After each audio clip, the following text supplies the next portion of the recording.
अगर सही मार्ग पर निकल पड़े हैं तो लक्ष्य भी मिल जाएगा।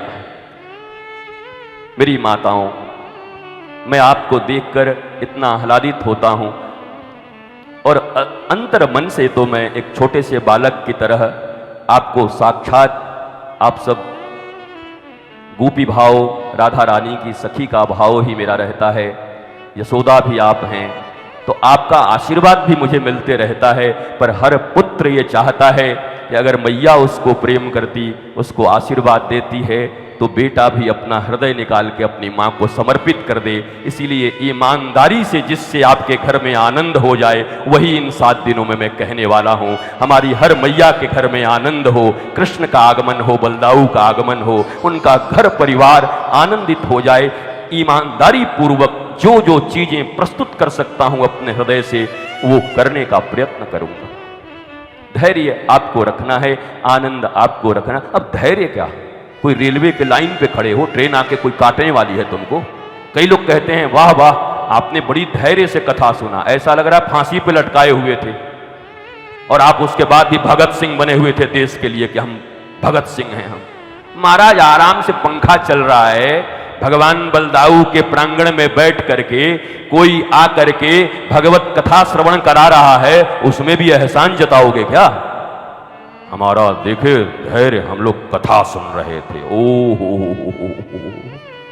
इसमें कौन सा एहसान है? कहो भगवान की ऐसी कृपा हुई है कि लाखों लोगों में, देखो प्रांगण में आ गए हो तो छोटे मोटे चीज के लिए मत आओ।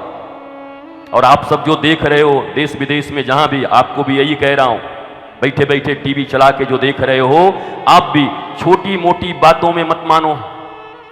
इतने विराट परमेश्वर के आंगन में हो, इतने विराट परमेश्वर की कथा मंडप में बैठे हुए हो, तो छोटी चीजों से काम न बने। देखो, उपासना कोई कर रहा हो, व्रत कोई कर रहा हो, इससे ये निश्चित नहीं होता कि वो धार्मिक ही होगा। इस संसार में रावण से बड़ा कोई उपासक नहीं था। वेद, वेदांत, सिद्धांत, यज्ञ, हवन रोज ही चलते रहता था लंका में।